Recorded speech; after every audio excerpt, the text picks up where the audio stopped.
여러분, 오늘 말씀은 요한복음 21장인데 예수님과 베드로 사이의 대화입니다. 대화의 주제는 사랑입니다. 사랑. 장소는 디베리아 호숫가 갈릴리 바닷가죠. 시간은 이른 아침입니다. 예수님은 제자들과 아침 식사를 나누신 후에 베드로와 대화를 나누셨습니다. 요한의 아들 시몬아, 네가 이 사람들보다 나를 더 사랑하느냐? 시몬 요한누 아가파스메 플레온 토휘. 예수님께서 여기서 특별히 아가파스라는 단어를 사용하십니다. 이 단어는 헬라어에서는 하나님이 인간을 사랑하신다고 할 때 사용하는 동사입니다. 하나님이 인간을 사랑하신 사랑을 표현할 때 쓰는 동사라는 것을 모르셔서 예수님이 베드로에게 네가 나를 아가페하느냐고 물었을까요? 이 예수님의 질문에 베드로는 이렇게 대답합니다. 나이 큐리, 주여 그렇습니다. 스위 오이다스, 당신은 아십니까? 호티 필로세, 제가 당신을 필레오 하는 것입니다. 이 필레오라는 단어는 친구 간의 사랑을 표현할 때, 친구 간의 사랑을 말할 때 사용하는 단어입니다. 남녀 간에는 에로스라는 단어를 쓰죠. 필레오. 주님이 너는 베드로에게 네가 나를 아가페 하느냐? 베드로는 저는 당신을 필레오 합니다 라고 말하고 있습니다.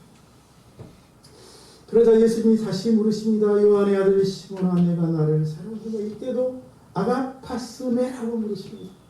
네, 나를 네가 아가파스 합니다. 그러자 이때도 베드로는 이렇게 대답합니다. 시 오이다스 티 필로세, 제가 당신을 필레오 합니다.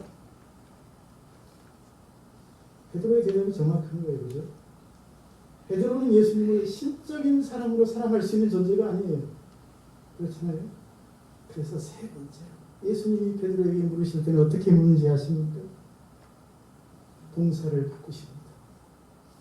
시몬 요한누 필레이스, 그래? 네가 나를 진짜로 필레이스 해? 그래서 성경이 뭐라고 기록하고 있습니까? 주여 모든 것을 아시오면 내가 주를 사랑하는 줄 주께서 아시나? 그렇대 말이죠. 이 대답을 하기 전에 베드로가 근심하며 그렇게 대답했다고 말했습니다. 근심하며. 진짜로 필레오한 게 아니었다는 뜻입니다. 자, 여러분, 예수님과 베드로 사이 이 대화를 보면 참 시사하는 메시지가 많이 들어있습니다.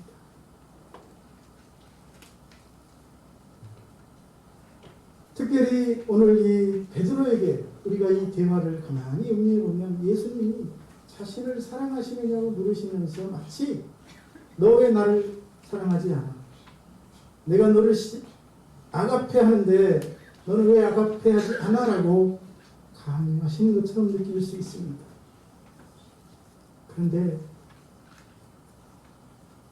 이 두 사람이 처한 상황을 짚어보면 강요하시는 게 아니고 일방적인 강요가 아니라는 사실을 알 수 있습니다. 먼저 예수님을 생각해 보십시다. 예수님은 지금 어떤 상태입니까? 십자가에 못 박혀 죽으셨다가 다시 살아나신 지 며칠 지나지 않은 상태입니다. 그렇죠? 왜 십자가에 못 박혀 죽으셨습니까? 베드로를 비롯한 모든 택하신 사람들을 사랑하셨기 때문에. 뭐 때문에 돌아가셨다고요? 사람들을 사랑하셨기 때문에. 베드로를 사랑하셨기 때문입니다. 예수님은 베드로를 비롯한 제자들을 사랑하셔서 그들이 자신들의 죄로 인해 멸망당하는 것을 막으시고자 그들 대신 그들이 죄를 짊어지시고 십자가에 못 박혀 죽으신 것입니다. 그리고 자신의 그 죽음으로 그들의 죄값을 대신 치르시고 그들을 멸망해서 구원하신 것이죠. 할렐루야. 또한 예수님은 베드로를 비롯한 제자들을 만나시려고 예수님 못 박혀 죽으신 곳이 어디에? 예루살렘. 그렇죠? 골고다 언덕 아닙니까? 예루살렘 한켠입니다. 그 무덤은 어디에 있습니까? 그 근방이죠. 그런데 그곳에서 부활하신 후에 지금 저 북쪽 갈릴리 디베랴 호수까지 그 먼 길을 마다하지 않으시고 며칠 전에 십자가 위에서 그 가진 고통과 괴로움을 당하신 지 며칠 지나지도 않았는데 제자들을 찾으시려 제자들을 만나시려 디베랴 호수까지 먼 길을 마다 않고 찾아가십니다. 왜 그들을 찾아가셨다고 생각하십니까? 이 역시 그들을 사랑하셨기 때문에 찾아가신 거예요. 예수님은 자신의 죽음에 슬퍼하면서 이제 구심점을 잃고 터진 제자들을 사랑하셔서 다시 그들을 찾아 디베랴 호수로 가신 것입니다. 뿐만 아닙니다. 예수님은 지금 이른 새벽임에도 저 갈릴리 호수 한가운데서 고기 잡는 제자들을 보시고 그들이 배고플까봐 미리 숯불을 피우시고 아침 식사를 준비해 놓으셨습니다. 여러분 왜 아침 식사를 준비하셨습니까? 예수님이 배가 고프셨기 때문입니까? 그게 아니죠. 이 또한 제자들을 사랑하시기 때문입니다. 밤새도록 고기 잡느라 지쳤을 제자들을 걱정하시며 그들의 기력 회복을 위하여 식사를 준비하셨던 것이죠. 다시 말하면 예수님은 제자들을 사랑하신 분이십니다. 그들을 사랑하셔서 기꺼이 십자가에 위해서 자기 목숨까지도 버리신 분이십니다. 자, 그렇다면 베드로는 어떻습니까? 베드로는 예수님께서 대제사장 가야바의 법정에서 그들의 죄 때문에 고문을 당하시고 피조를 당하시던 그 밤, 예수님 나는 모른다고, 나는 저 사람을 만난 적도 없다고, 나는 그의 제자가 아니라고 3번이나 부인했습니다. 그날 오전에 예수님께서 알려주셨습니다. 네가 오늘 밤 다 굴기 전에 3번이나 나를 부인할 것이다 라고 알려주셨습니다. 예수님 무슨 그런 말씀을 하십니까? 저는 예수님이 죽는 데까지로 함께 가겠습니다. 절대로 부인하지 않을 것입니다 라고 자신만만하게 외쳤던 그가 하루도 지나지 않아서 부인하고 있는 것입니다. 3년간 예수님과 동고동락했고 예수님으로부터 많은 사랑을 받았던 그가 대제사장의 어린 여종 앞에서도 두려워하며 벌벌 떨면서 나는 저 사람을 모른다고 부인하고 있지. 뿐만 아니라 베드로는 부활하신 예수님을 만났지만 제자들 가운데 나타나셔서 너희에게 평안이 있으라 주님을 배웠지만 그 다시 사신 예수님에 대한 분명한 믿음과 확신이 없었습니다. 나는 물고기나 잡으러 가겠다며 다른 제자들과 함께 이미 예수님으로부터 부름받기 이전의 삶으로 돌아가서 고기 잡고 있는 그의 모습을 살펴보면 그 사실을 알 수 있습니다. 이처럼 두 사람의 상황을 살펴보면 예수님은 오래전부터 베드로를 변함없이 사랑하고 있었음을 알 수 있고 반면에 베드로는 내가 주를 위하여 목숨을 버리겠다고 했던 말과는 달리 예수님을 온전히 사랑하지 못하고 있다는 사실을 볼 수 있습니다. 따라서 오늘 말씀에서 예수님이 베드로에게 요한의 아들 시몬아 네가 이 사람들보다 나를 더 사랑하느냐라고 묻는 이 질문은 일방적으로 나만을 사랑할 것을 요구하는 그런 사랑의 요구가 아님을 알 수 있지. 하나님은 베드로가 하나님의 사랑을 깨닫기 오래전부터 그를 사랑하셨고, 예수님은 베드로에게 내가 이 사람들보다 나를 더 사랑하느냐라고 물으시기 오래전부터 이미 베드로를 사랑하신 분이시기 때문입니다. 할렐루야. 그렇습니다. 하나님은 이미 오래전부터 여러분 모두를 사랑하셨습니다. 예수님은 우리가 그 사랑을 깨닫기 전부터 우리를 사랑하시고 우리를 위하여 모든 것을 다 주신 분이십니다. 믿습니까? 많은 사람들이 자신을 향한 이 하나님의 사랑을 의심하고 자신을 향한 예수님의 사랑을 확신하지 못한 채 살아가고 있습니다. 그래서 오늘은 나를 사랑하신 하나님의 사랑의 증거가 무엇일까? 같이 생각해 보면서 은혜를 나누고자 합니다. 첫 번째, 포기하지 않는 것입니다. 우리를 사랑하신 하나님의 사랑의 증거는 포기하지 않는 거예요. 따라합시다. 포기하지 않으신다. 포기하지 않으신다. 오늘 말씀해 보니 예수님은 자신이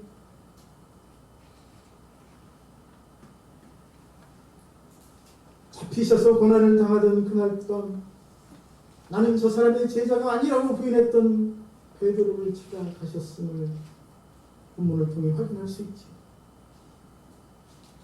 또한 사망 권세를 깨뜨리고 부활한 자신을 믿지 못하고 이전 생활로 돌아가 있는 베드로를 다시 찾아가신 예수님을 발견합니다. 예수님은 베드로가 자신을 배반했다고 버리시거나 베드로가 자신을 온전히 믿지 못한다고 포기하지 않으신 것입니다. 그리고 이것이 바로 참 사랑이라는 사실입니다.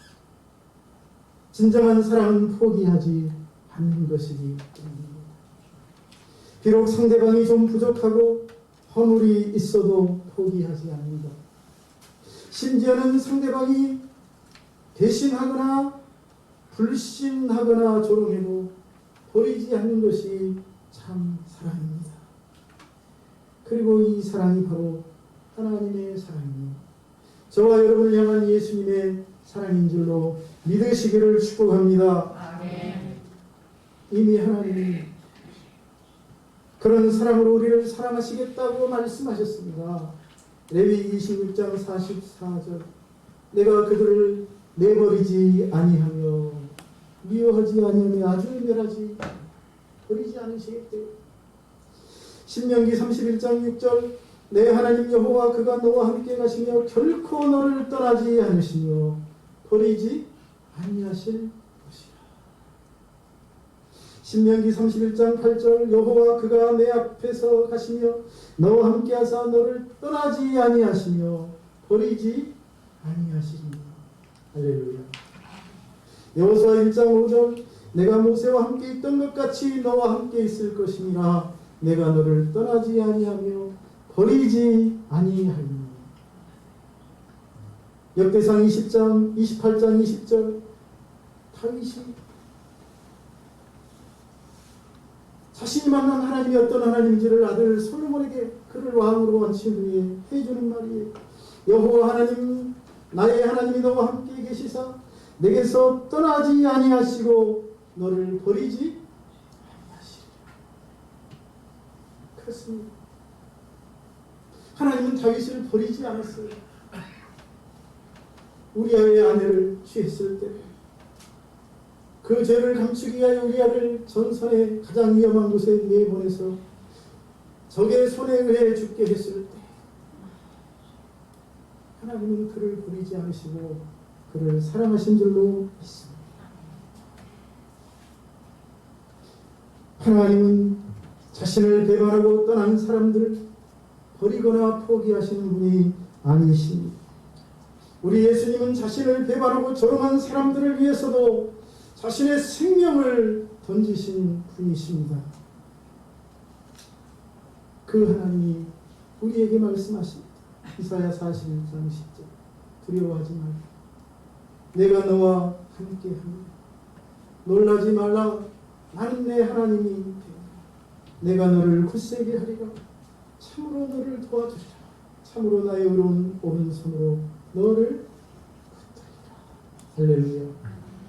여러분, 하나님은 나를 사랑하시되 어떤 경우에도 버리거나 포기하지 않겠다고 약속하셨고, 그리고 나를 도와주시고 붙들어 주시겠다고 말씀하고 있습니다.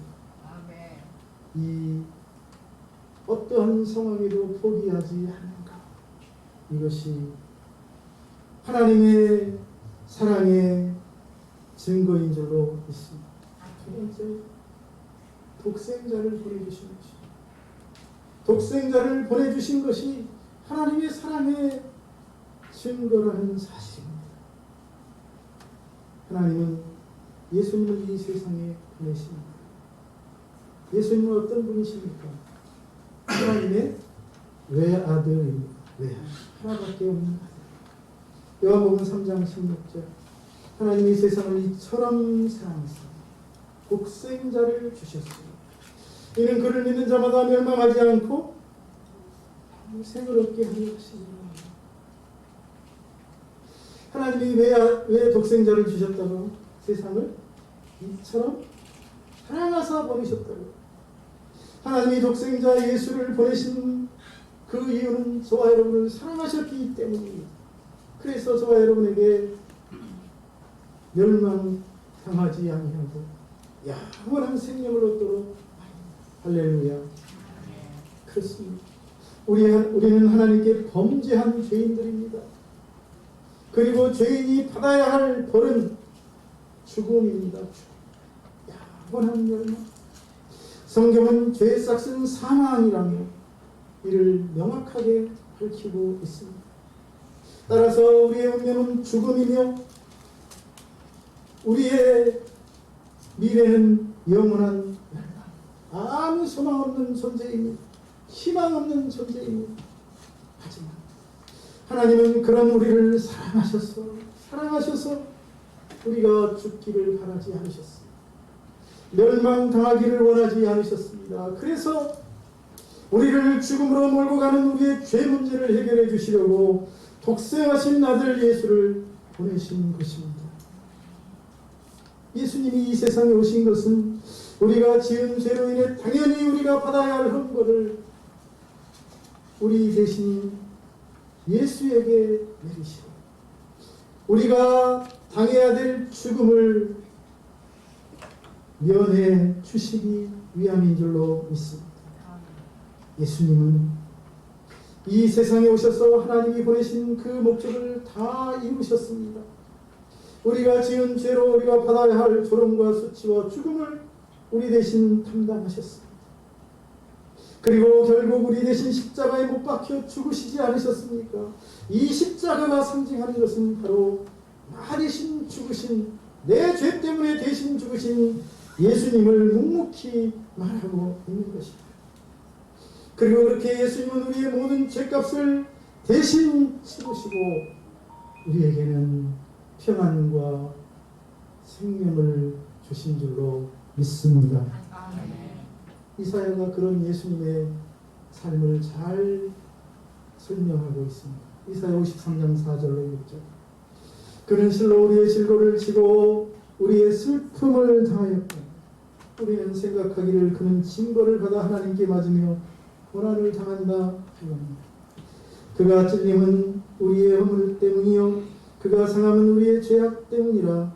그가 징계를 받음으로 우리는 평화를 누리고 그가 채찍에 맞음으로 우리는 나음을 받았다.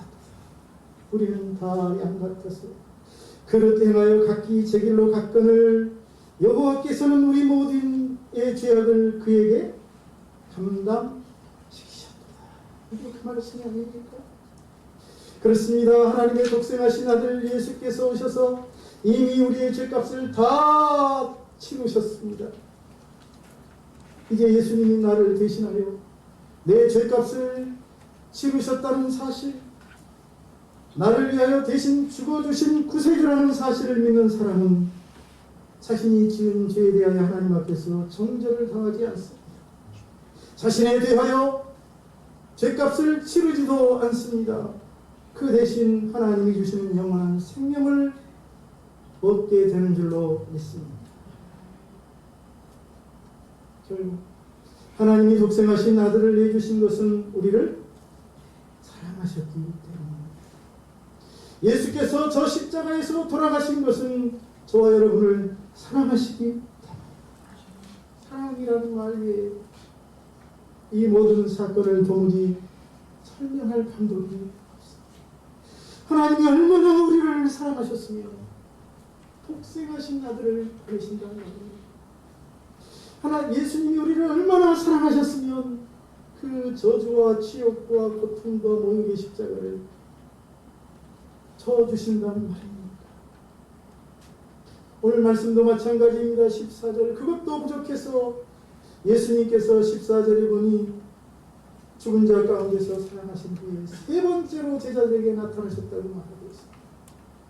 부활하신 예수님이 왜 세 번이나 제자들에게 나타나십니까? 하나님의 독생하신 아들 예수가 제자들에게 거듭 나타나신 것은 제자들을 사랑하시기 때문이에요. 그러므로 저와 여러분이 하나님이 보내신 하나님의 독생하신 예수님을 통하여 하나님의 사랑을 깨달을 수 있기를 주의 이름으로 축원합니다. 아멘. 마지막 하나님의 사랑의 증거는 사명을 주신 것입니다. 하나님이 주신 사명이 곧 사랑의 증거입니다. 오늘 말씀에서 예수님은 베드로에게 내가 나를 사랑하느냐고 물으시니 그에게 말씀하십니다. 내 어린 양을 먹여라. 포스케 타르니야 미 아르니야. 이 그냥 양이라는 뜻이에요. 하지만 양 중에서도 특별히 젊은 양, 어린 양을 가리킬 때 아르니아라는 명사를 씁니다. 그래서 우리말 성경에는 그것을 고려해서 내 어린 양을 먹이라고 번역했어요. 그리고 두 번째 질문 후에는 내 양을 치라. 포이마이네 타 프로바타 미 프로바타. 이것은 다 자란 양이에요. 네, 성인 양. 다 자란 양을 포이마이네 목양하라는 뜻이에요. 치라, 막대기로 치라는 뜻이 아니고 목양하라는 뜻이에요. 내 양을 그리고 마지막으로 먹이라. 이때는 어린 양이란을 나타내는 동사가 아니라 성인 양을 나타내는 동사를 사용했습니다. 자, 지금 예수님이 베드로에게 무엇을 말하고 있는 것입니까? 그에게 사명을 부여하고 있는 것입니다. 부활하신 예수님이 베드로에게 양을 먹이고 돌보라는 사명을 주신 것입니다. 왜 사명을 주십니까? 왜 사명을 주셔야 했습니까? 세 가지 이유를 생각해 볼 수 있습니다. 하나는 지금 예수님이 부활하신 예수님이 하나님 우편으로 올라가셔야 하기 때문에 하늘로 승천하셔야 하기 때문입니다. 그래서 자신이 해야 할 목자로서의 사명을 제자들에게 주시는 것이죠. 둘째는 그만큼 베드로를 믿고 사랑하시기 때문입니다.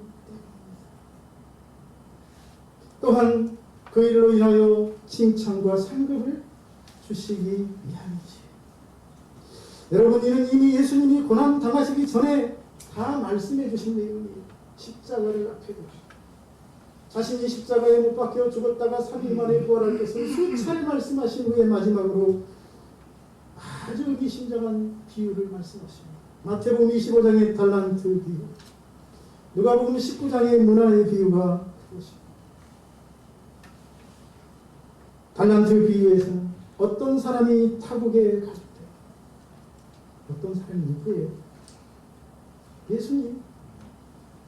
타국 천국에 갈 때, 어떤 사람이 지금 제자들 앞에서 비유로 말씀하시는데 앞으로 일어날 일을, 어떤 사람이 타국에 갈 때 그 종들을 불러 자기 소유를 맡김과 같으니 각각 그 재는 대로 한 사람에게는 금 5달란트, 2달란트, 1달란트를 주었다. 문화의 비유도 마찬가지입니다. 어떤 귀인이 왕위를 받아가지고 오려고 먼 나라로 갈 때, 어떤 귀인이 누구를 가리킨다고 생각하십니까? 예수님 자신이 앞으로 제자들을 떠날 것에 대한 그런 내용을 암시하는 말씀입니다. 그 정열을 불러 은하 열무라를 주며 이르되 내가 돌아올 때까지 감사하라 하니라. 여러분, 이 두 귀에서 나오는 종들에게 자신의 소유를 맡긴 어떤 사람, 어떤 귀인은 예수님 자신입니다. 이 비유를 통해 예수님이 제자들에게 말씀하시고자 하시는 것은 앞으로 자기가 하나님 우편에 올라가신다는 것입니다. 그래서 믿고 사랑하는 제자들에게 재능대로 사명을 맡기겠다는 것입니다. 그리고 반드시 돌아와서 그 사명을 잘 감당했는지 확인하겠다는 것입니다. 그때 각자가 받은 사명을 어떻게 감당했는지 평가하되 그 평가 기준은 최선을 다했는지의 여부가 될 것입니다. 받은 사명이 크다고 불평하지 말고 작다고 불평하지 말고 그 크고 작음에 신경 쓰지 말고 그것을 맡긴 자신의 뜻을 깨달아 최선을 다하라는 것입니다. 할렐루야. 그날 예수님이 맡긴 사명에 최선을 다한 사람에게는 칭찬과 상급을 주겠다는 것이고, 받은 사명이 작다고 소홀히 하고 열심을 다하지 않은 사람은 엄히 심판하시겠다는 것이 두 비유의 요점인 것입니다. 여러분, 예수님이 아무에게나 자신의 소유를 맡깁니까? 아무에게나 금 5달란트, 2달란트, 1달란트를 맡깁니까? 아무에게나 10문화를 맡기실까요? 그렇지 않습니다. 믿고 사랑하는 사람에게 맡길 것이죠. 할렐루야. 따라합시다. 믿고 사랑하는 사람. 예수님이 믿을 수 있고 사랑하는 사람에게 맡기는 것이지요.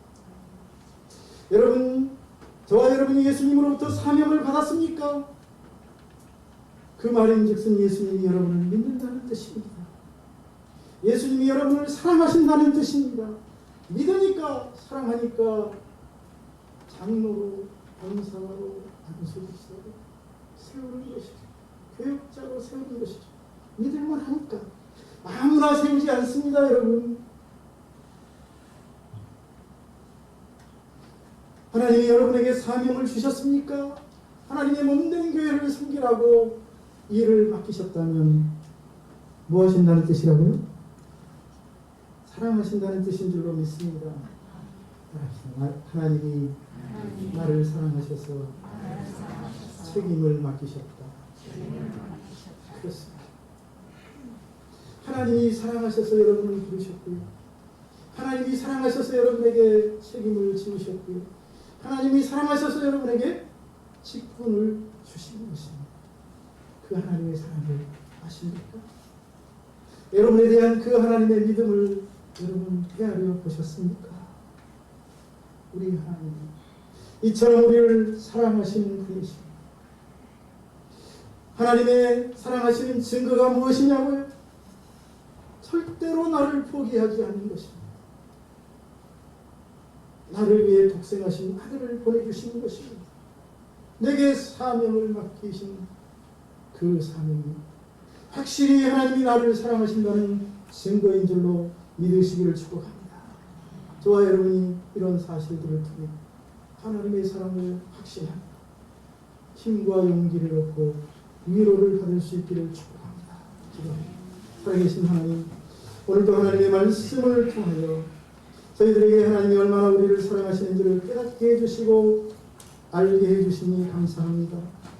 저희들 그 하나님의 사랑에 합당하게 살아갈 수 있도록 도와주시고 그 하나님의 믿음에 보답하는 삶을 살아갈 수 있도록 인도하여 주옵소서.